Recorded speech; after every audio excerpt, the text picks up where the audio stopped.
SSLCಯ ದ್ವಿತೀಯ ಭಾಷೆ ಕನ್ನಡದ ಗದ್ಯಪಾಠ 1 ವನಮರದ ಗಿಳಿ ಚಿತ್ರಗಳ ಸಹಿತ ಪಾಠ ವಿವರಣೆ. ಕೃತಿಕಾರರ ಪರಿಚಯ. ಹೆಸರು ಅಕ್ಕಿಹೆಬ್ಬಾಳು ರಾಮಣ್ಣ ಮಿತ್ರ. ಕಾಲ 1935. ಜನ್ಮಸ್ಥಳ ಮಂಡ್ಯ ಜಿಲ್ಲೆಯ ಅಕ್ಕಿಹೆಬ್ಬಾಳು. ಇವರ ಸೇವೆ. ಇವರು ಖ್ಯಾತ ವಾಗ್ಮಿಗಳು, ಪ್ರೊಫೆಸರ್, ಪ್ರಿನ್ಸಿಪಾಲ್, ಉಪನ್ಯಾಸಕರು ಹಾಗೂ ರೀಡರ್ ಆಗಿ ಕಾರ್ಯನಿರ್ವಹಿಸಿದ್ದಾರೆ. ಇವರ ಪ್ರಮುಖ ಕೃತಿಗಳು ಚಂದೋಮಿತ್ರ, ಕನ್ನಡ ಮೇಘದೂತ, ಕೈಲಾಸಂ ಬದುಕು ಬರಹ, ಒಳನೋಟಗಳು, ಕವಿಗಳ ಬೆನ್ನೇರಿ, ಆರತಕ್ಷತೆ ಮತ್ತು ಇತರ ಪ್ರಬಂಧಗಳು, ಮಹಾಭಾರತ ಪಾತ್ರ ಸಂಗತಿಗಳು ಹೀಗೆ ಇತ್ಯಾದಿ ಕೃತಿಗಳನ್ನು ರಚಿಸಿದ್ದಾರೆ.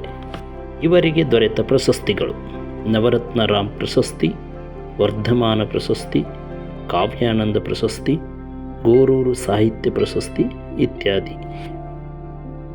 ಚಿತ್ರಗಳ ಸಹಿತ ವನಮರದ ಗಿಳಿ ಪಾಠದ ವಿವರಣೆ. ಕಾಶಿಯಲ್ಲಿ ಒಬ್ಬ ಬೇಡನಿದ್ದ. ಅವನು ಎಂದಿನಂತೆ ಬೇಟೆಯಾಡಲು ಹೊರಟ. ಪ್ರಾಣಿಗಳನ್ನು ಕೊಲ್ಲಲು ಅವನು ವಿಷಸಬರಿದ ಬಾಣಗಳನ್ನು ಸಿದ್ಧ ಮಾಡಿಕೊಂಡಿರುತ್ತಿದ್ದ. ಈ ಬಾಣ ತಗುಲಿದ ಕೂಡಲೇ ಪ್ರಾಣಿಗಳು ನಂಜಾಗಿ ಸಾಯುತ್ತಿದ್ದವು. ಬೇಟೆಗಾರನು ಕಣ್ಣಿಗೆ ಬಿದ್ದ ಒಂದು ಜಿಂಕೆಯನ್ನು ಬೆನ್ನಟ್ಟಿದ. ಅದು ಬಾಣಕ್ಕೆ ಗುರಿಯಾಗುವಷ್ಟು ದೂರಕ್ಕೆ ಬಂದಾಗ ವಿಷಯುಕ್ತ ಬಾಣವನ್ನು ಎಳೆದು ಬಿಟ್ಟ. ಆದರೆ ಜಿಂಕೆ ಹಾರಿ ತಪ್ಪಿಸಿಕೊಂಡಿತು. ಆ ಬಾಣವು ಒಂದು ಮರಕ್ಕೆ ತಾಕಿತು. ವಿಷದ ಪ್ರಭಾವದಿಂದ ಆ ಮರ ಒಣಗಿ ನಿಂತಿತು. ಅದರ ಪುಷ್ಪ ಸಮೃದ್ಧಿ, ಫಲ ಸಮೃದ್ಧಿ, ಹಸಿರಿನ ಸಮೃದ್ಧಿ ಎಲ್ಲವೂ ಮಾಯವಾದವು. ಅಲ್ಲಿ ಬಹುಕಾಲದಿಂದ ಒಂದು ಗಿಳಿ ವಾಸ ಮಾಡುತ್ತಿತ್ತು. ಮರ ಒಣಗಿ ನಿಂತರೂ ಗಿಳಿ ಆ ಮರದ ಪೊಟರೆಯನ್ನು ಬಿಟ್ಟು ಹೋಗಲಿಲ್ಲ. ಅಲ್ಲಿ ಸಂಚರಿಸುತ್ತಿದ್ದ ಇಂದ್ರ ಇದನ್ನು ನೋಡಿದ. ಅವನಿಗೆ ಆಶ್ಚರ್ಯವಾಯಿತು. ಗಿಳಿಯನ್ನು ಕರೆದು, ಇಂತಹ ವನಮರದಲ್ಲಿ ಏಕೆ ವಾಸ ಮಾಡುತ್ತಿದ್ದೀಯಾ ಎಂದು ಕೇಳಿದ.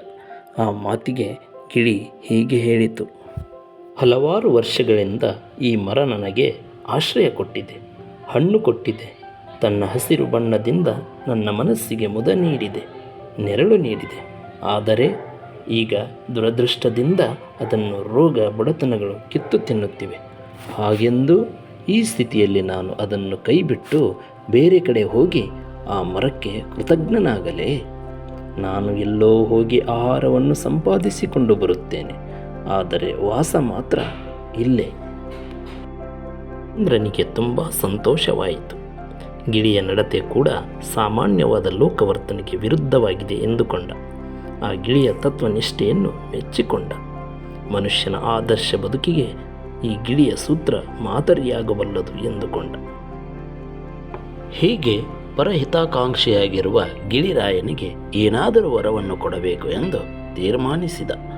ಅದರ ಶ್ರದ್ಧೆಯನ್ನು ಮೆಚ್ಚಿ, ಏನಾದರೂ ವರವನ್ನು ಕೇಳು, ಕೊಡುತ್ತೇನೆ ಎಂದ. ಅದು ಎಂಥ ಜನ್ಮ ಬಯಸಿದ್ದರೂ, ಎಂಥ ಭೋಗವನ್ನು ಬಯಸಿದ್ದರೂ ಕೊಡಲು ಅವನು ಸಿದ್ಧನಾಗಿದ್ದ. ಆದರೆ ಆ ಗಿಳಿ ಕೇಳಿದ್ದು ಏನು ಗೊತ್ತೇ? ದೇವರಾಜ, ವರವನ್ನು ಕೊಡುವ ಇಚ್ಛೆ ಇದ್ದರೆ ಈ ಮರಕ್ಕೆ ಮೊದಲಿನಂತೆ ಹಸಿರಿನಿಂದ ನಳನಳಿಸುವ, ಫಲಪುಷ್ಪ ಭಾರದಿಂದ ಬೀಗುವ, ನೆರಳು ಕೊಡುವ ವರವನ್ನು ದಯಪಾಲಿಸು. ಅದರ ಈಗಿನ ಅವಸ್ಥೆಯನ್ನು ನಾನು ನೋಡಲಾರೆ. ಪ್ರಕೃತ ಪಾಠದಲ್ಲಿ ಗಿಳಿಯೊಂದರ ಕೃತಜ್ಞತಾ ಭಾವವು ಸುಂದರವಾಗಿ ಚಿತ್ರಿತವಾಗಿದೆ. ಪ್ರಕೃತಿಯನ್ನು ಪ್ರೀತಿಸಬೇಕು. ಪ್ರೀತಿಸುತ್ತಿರುವುದರ ಸಂಕೇತವಾಗಿ ನಮ್ಮ ಪರಿಸರವನ್ನು ಸದಾ ಸಸ್ಯ ಸಮೃದ್ಧವಾಗಿರುವಂತೆ ಇರಿಸಿಕೊಳ್ಳಬೇಕು. ನಮ್ಮ ಸರ್ವಾಂಗೀಣ ಬೆಳವಣಿಗೆಯ ಕಾರಣಕರ್ತರಾದ ಎಲ್ಲವನ್ನೂ ಕೃತಜ್ಞತೆಯಿಂದ ಗೌರವಿಸಬೇಕು ಎಂಬ ಸಂದೇಶ ಈ ಪಾಠದಲ್ಲಿ ಮೂಡಿಬಂದಿದೆ.